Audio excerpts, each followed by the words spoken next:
shit. Huh?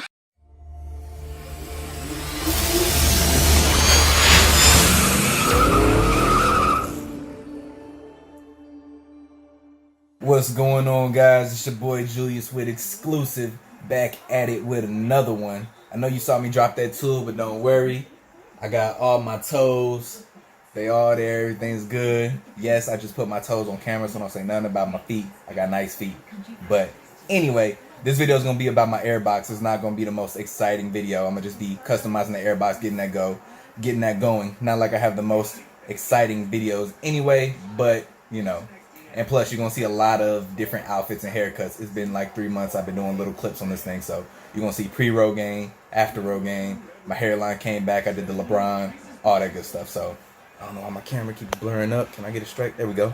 All right. So yeah, so that's what the video is going to be about. I appreciate you guys' support. And check it out. All right.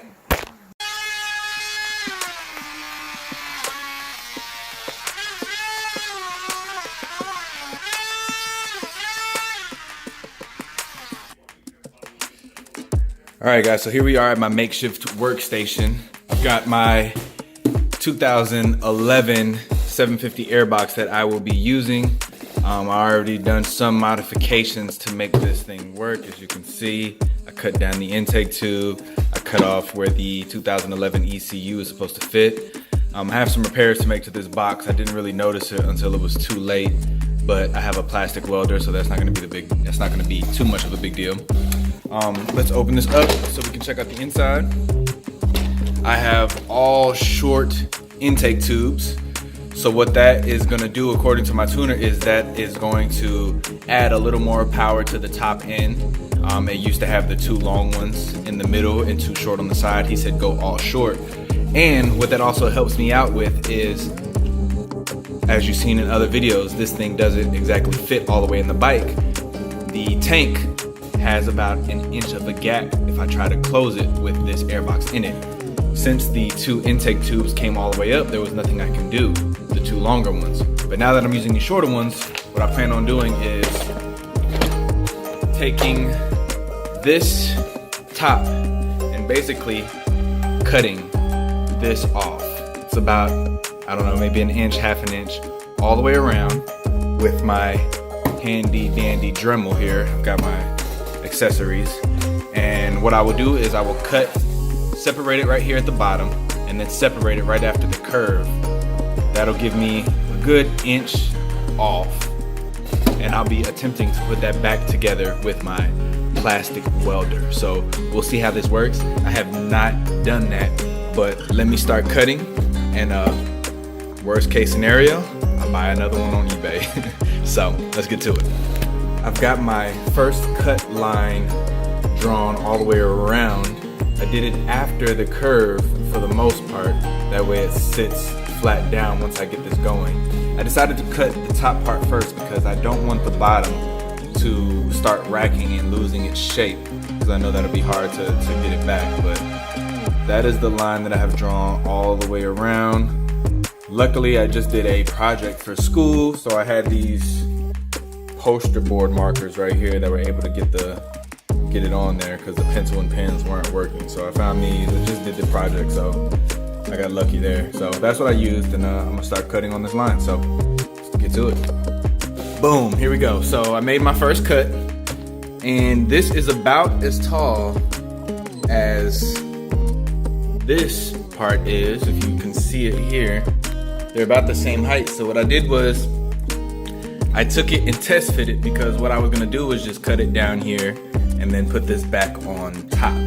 So that would create the height that I have here. What I found was it still isn't completely fitting. I have about, I would say about less than a half an inch, maybe a little bit over a quarter of an inch of a gap still between the tank and the frame. So what I honestly think I might end up doing is flat topping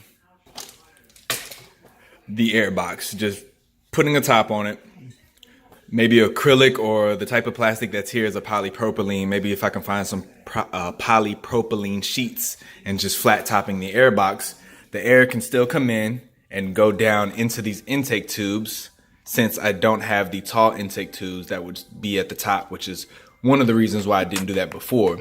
But since I went with the all short intake tubes, I think I'm gonna just flat top it. So I'm gonna go ahead and actually still make this cut, only because, you know, the edges here are rounded off. Maybe that is part of the reason why it doesn't fit.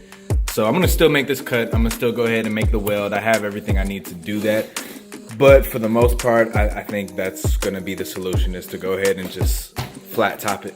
Hopefully that doesn't take away too much of the power, or, you know, alter too much of what the bike needs, but I'm pretty sure it will be fine. So, but yeah, I'm gonna get back to it. Just wanted to keep you guys updated. I'm gonna make this second cut and make it happen.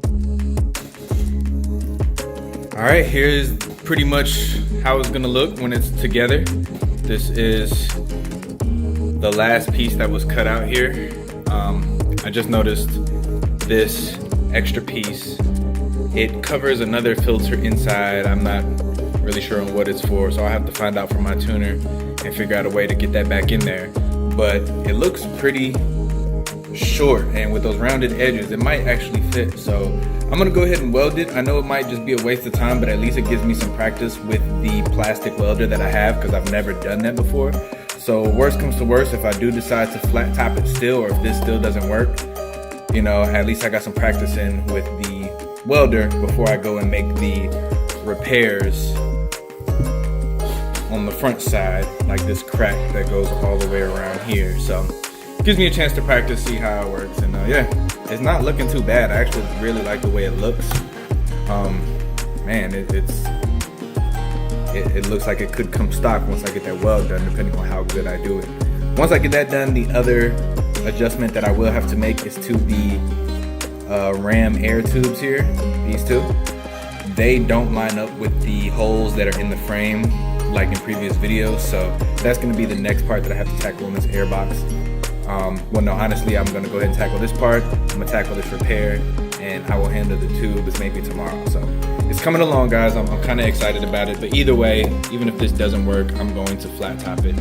But with these rounded edges, instead of having that straight up edge like I was showing you guys earlier, this may actually work, and I do like the way it looks. So I'm going to get back to it, and see you in a second.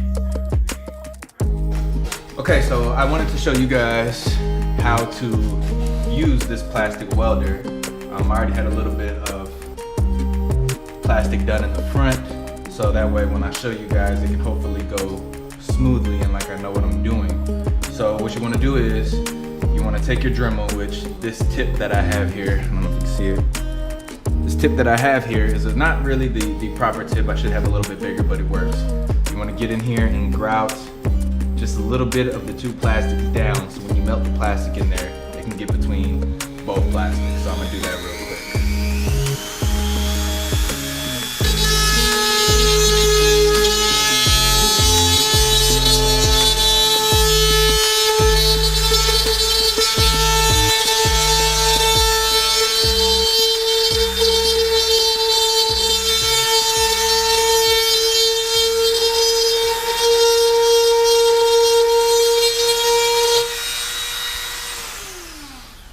Okay, and then what you want to do is you want to take the plastic that is supplied by the plastic welder, and this plastic welder is by Polyvance. So this is the kit I decided to go with. They have so many kits available, but this one kind of had everything I would need in it.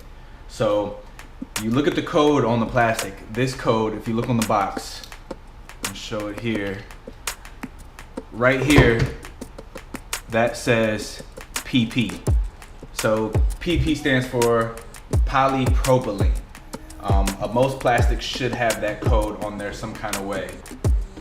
Sorry, my clamp came off.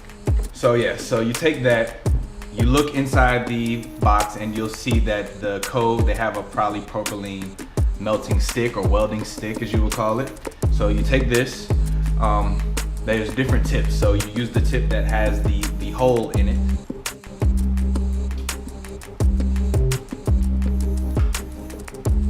So you take the open tip welding, or the open welding tip with the propylene stick. You wanna get this up against the plastic, start melting some of the plastic, not too much, and start feeding this propylene in it. As that melts, you wanna move it back.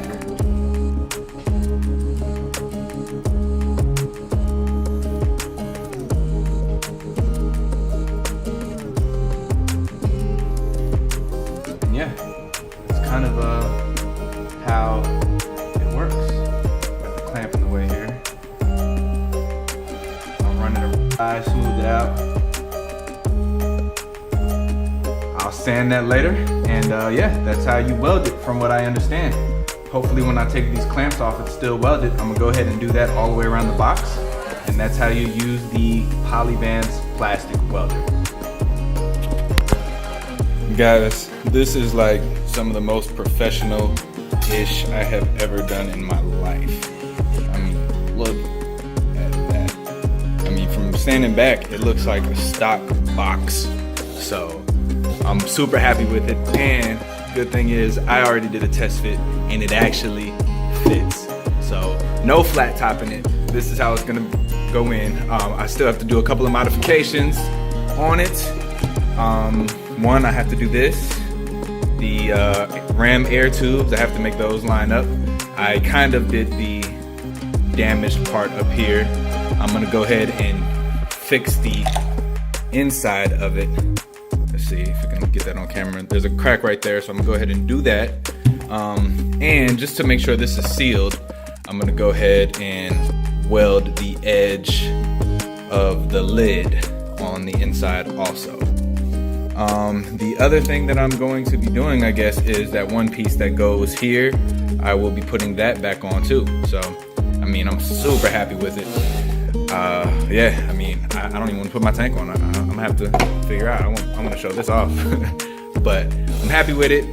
Definitely check out, what's it called? The Polyvance plastic welder. That's it right there. If you have anything, I mean, this thing is good for bumpers, for plastics on the bike, sand it down, paint it. I don't have to do all that with the Airbox, but you see how it works. That's my first time using it, and I mean, it came out flawlessly. So check it out if you ever need to do some plastic welding. Polyvance, sponsor me after this. So here is the final project of the 2011 Airbox. It's all welded shut. I've got it on pretty good. I've sealed all the holes. As you can see here, there was a couple little holes around here. I guess they were used on the other bike for something else, but since it's going on this bike, I don't need them. There's usually screws that go down here.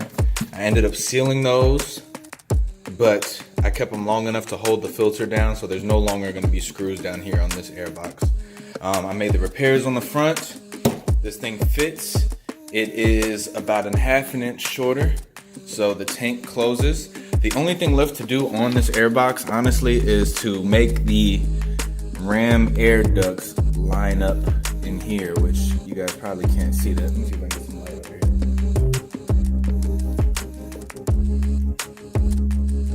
here. All right, so yeah, so to make the ram air ducts line up, as you can see, I kind of cut them back a little bit more. From my research, it's not gonna make a huge difference because the air is still gonna go in there and, you know, do what it's supposed to do, but I would have liked it to line up. From my attempts on making it work, I honestly, I couldn't get it done with the welder and the materials that I have. So I will have to maybe find someone to do that, but for now, I'm gonna go ahead and get this bike going. I can't wait on this anymore. If I need to, if it does affect, you know, horsepower or anything like that, I'll just take it back off and do it again. But for now, I want to get this bike started. So now that I can get the tank on and everything is at least sealed up, I'm gonna go ahead and do that. So there it is.